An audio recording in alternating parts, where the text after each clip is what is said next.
If we are honest with ourselves, our modern exhaustion does not come from breaking our backs with physical labor. We are tired because of the relentless, exhausting internal control we force upon ourselves. We exist in a permanent state of high alert, oblivious to the fact that we are managing our days instead of actually experiencing them. We live in a culture that demands we constantly optimize every waking moment. We tell ourselves that sleep must be useful and our recreation must be productive. Even peace itself has been transformed into a metric, just another project we have to succeed at. When we inevitably feel overwhelmed by this pressure, our default instinct is to apply more force. To fix our exhaustion, we download new tracking apps, create tighter schedules, and force stricter discipline onto our daily routines. We try to micromanage the problem away. To find a way out of this trap, we have to look back to ancient China, during the 6th and 5th centuries BC. This was an era defined by the collapse of political authority and deep social insecurity. Figures like Confucius sought to fix this chaos by establishing firm traditional values and strict moral codes.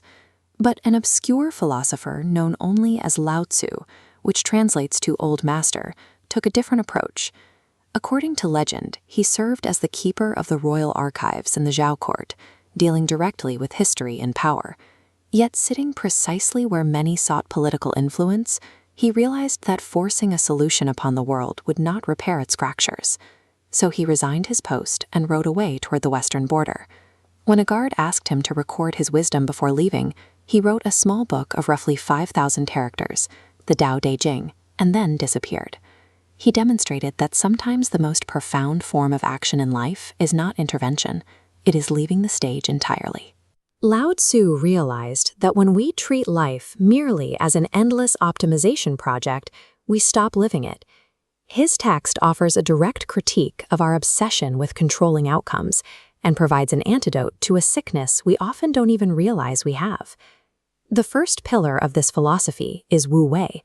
Often translated as inaction, it actually means effortless action, or action without compulsion.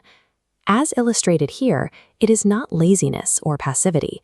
It is the practice of moving through obstacles with the minimum necessary force. Think about insomnia. When you cannot sleep, the harder you try to force it, the more difficult sleeping becomes. It only happens when you let go of the result. Love operates on the exact same logic. Overmanaging a relationship suffocates it, because neither sleep nor love respond to brute force. Lao Tzu uses nature as his witness. Look at this water flowing down a river. It flows without fighting. It stays in the lowly places others reject and yields to every obstacle in its path. Yet, despite being soft and fluid, this yielding water ultimately possesses a powerfully erosive force that can carve through solid rock. By applying the minimum necessary force at the exact right time, we achieve far greater and more sustainable results than we ever could through obsessive micromanagement. Lao Tzu scales this logic of yielding from the individual to the community. He argues that whenever morality is preached and imposed from the top down, true inner virtue is pushed aside. A constant barrage of shoulds and should-nots breeds hypocrisy and defensive reactions. We see this in our daily lives. An aggressive manager constantly yelling about ethical charters rarely inspires a moral workplace. Compare that to a quiet father who acts with respect, never raises his voice, and helps others without fanfare. That father never delivers a moral lecture. Through automatic contagion, he naturally becomes a role model. True morality does not require endless lists of rules. It emerges quietly through lived example. Scaled up to global politics, Lao Tzu asserts that an overly active, hyper-controlling government renders its citizens powerless. The most effective rulers are those whose presence is barely felt by the people. History provides striking evidence for this concept. Mahatma Gandhi wore down the British Empire through civil disobedience and a conscious refusal to use violence. By standing entirely outside the logic of traditional military force, he successfully eroded the empire's legitimacy from within. Nelson Mandela achieved something similar after decades of imprisonment. He chose the path of truth and reconciliation. Rather than seeking violent state revenge, he discredited the apartheid system from the inside out. These historical examples demonstrate that gentle erosion can overcome rigid structures that brute force could never crack. By standing outside the traditional logic of aggression, Mandela and Gandhi dismantled massive systems through a persistent and visible power. The Tao Te Ching also targets the way we think, specifically critiquing our modern extreme rationalism. Lao Tzu does not reject reason as a helpful tool. He objects to the moment when reason transforms from a simple tool into an absolute tyrannical master over every aspect of our lives. To make the world intelligible, our language chops continuous, fluid reality into rigid pieces. When you say, "I am angry," you take a passing, transient emotion and box it into an independent entity that has possessed you. We create artificial boundaries and mistake those linguistic boxes for reality itself. Imagine a person who memorizes all the theoretical physics of swimming, the angle of the hands, the exact rhythm of breathing. That conceptual knowledge is entirely useless compared to the direct physical experience of simply jumping into the water and letting your body figure out how to float.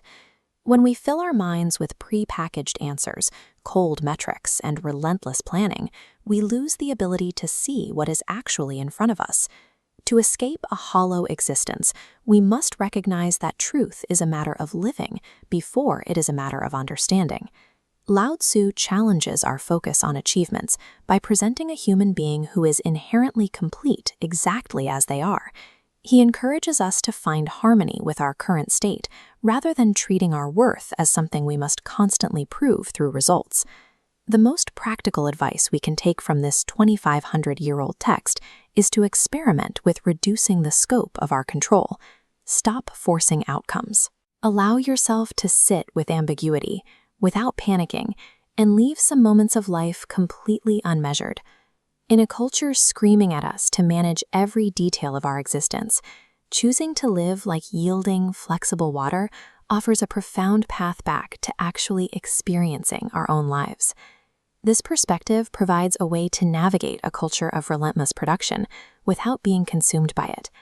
Thanks for staying with me until the very end. It truly means a lot. If you enjoyed this video, don't forget to like, subscribe, and hit the bell so you don't miss what's next. Here, we explore philosophy, psychology, and science to help you see the world differently. Until we meet again, may wisdom walk beside you and guide your path.